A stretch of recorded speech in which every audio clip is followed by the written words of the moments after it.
Bonjour Finlay.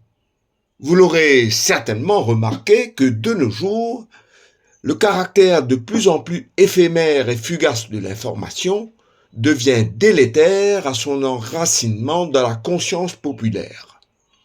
Aussi, si nous laissons faire, si nous ne sommes pas vigilants, une nouvelle laissera la place aux autres sans se fixer dans la pensée et en conséquent sans aucune perspective d'épanouissement dans le temps.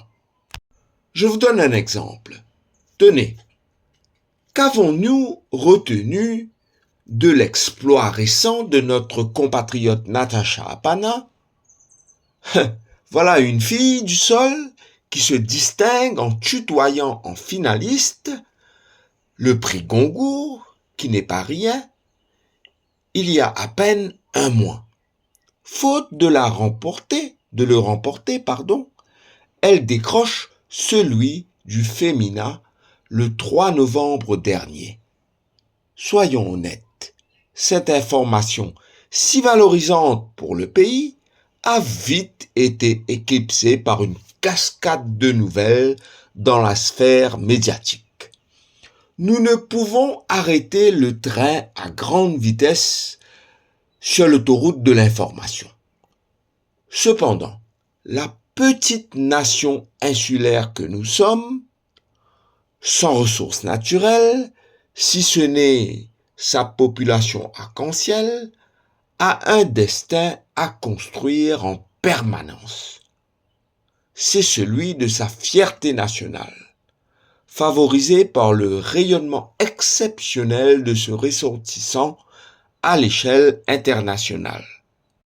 La performance de Natacha Apana sur le plan littéraire international succède à celle du prix Nobel Jean-Marie Leclésio, de Abhimanyu Unut, lauréat de l'Académie indienne des lettres, ou autre Félicien Malfil, collaborateur du grand Alexandre Dumas, pour ne citer que.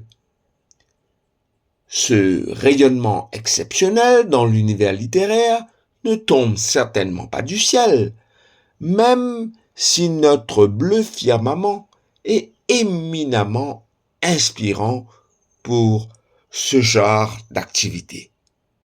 Voyez-vous, nos écoles enseignent la littérature, et même si cela semble invraisemblable, il a fallu se battre pour l'y introduire.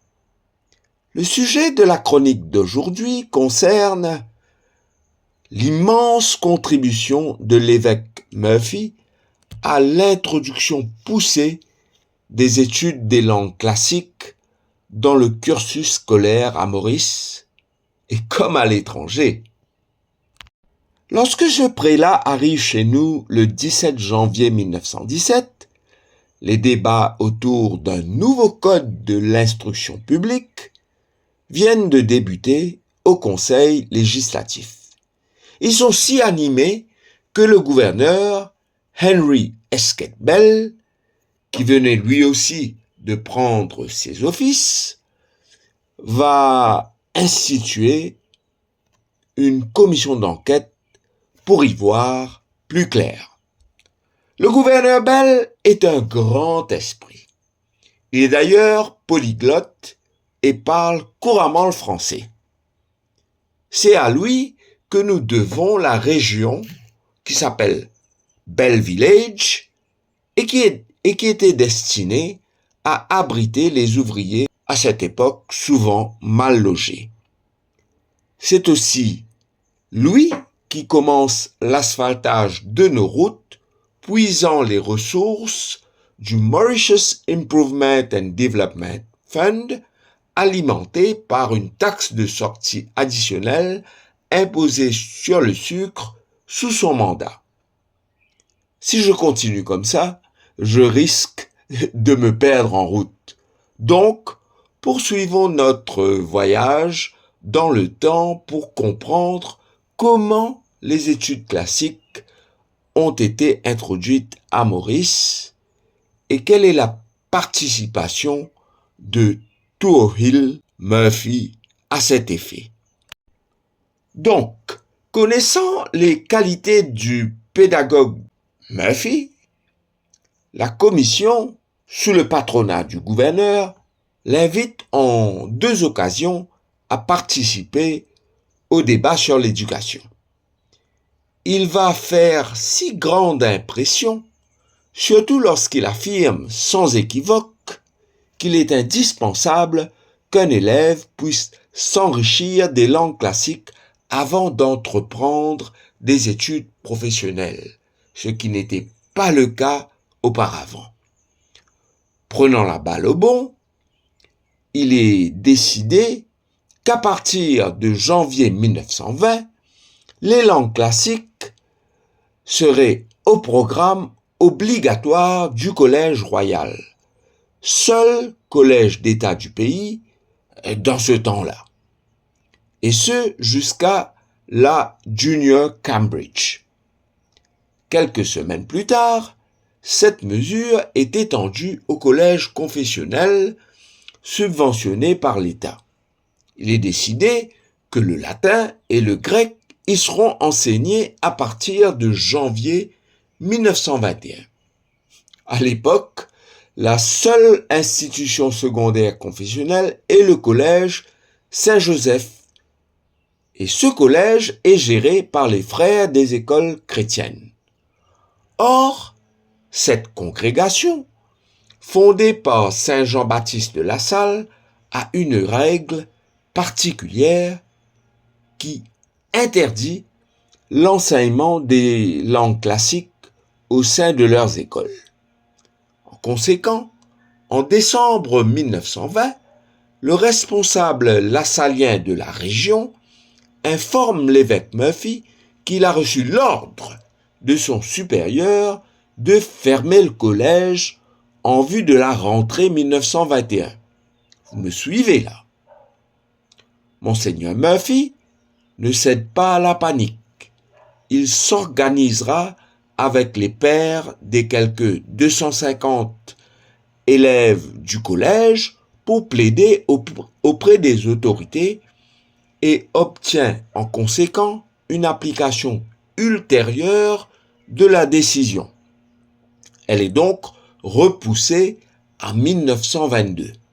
Entre-temps, l'évêque de Port-Louis ira solliciter le soutien du pape Pie XI à Rome pour abroger cette loi lassalienne et permettre l'enseignement des langues classiques au collège Saint-Joseph. Le pape répond favorablement à sa demande et à travers le cardinal Van Rossum qui ordonne au supérieur des Lassaliens de permettre l'enseignement des langues classiques à l'institution cœur-pipéenne. Voilà, d'autres évêques de par le monde emboîteront le pas à Monseigneur Murphy pour obtenir la même faveur. Ainsi, les langues classiques seront introduites dans les institutions des frères des écoles chrétiennes de par le monde, et ce, grâce à la fidélité et la force du 7e évêque de Port-Louis. D'ailleurs, fidélité et force était la devise épiscopale de ce grand prélat. Donc, l'éducation à Maurice, la littérature en particulier, doit une fière chandelle à Monseigneur Murphy. Le père Philippe Goupil, lauréat de la filière classique au Collège du Saint-Esprit, doit sa bourse grâce à la filière classique, tout comme Michel Boulet, qui compte parmi les premiers lauréats du Collège Saint-Joseph. Tous deux, Philippe Goupil et Michel Boulet, ont choisi la prêtrise. Tout comme l'évêque Murphy, Philippe Goupil est d'avis que les études classiques sont très riches et contribuent à donner une charpente à l'esprit. Merci, Monseigneur Murphy.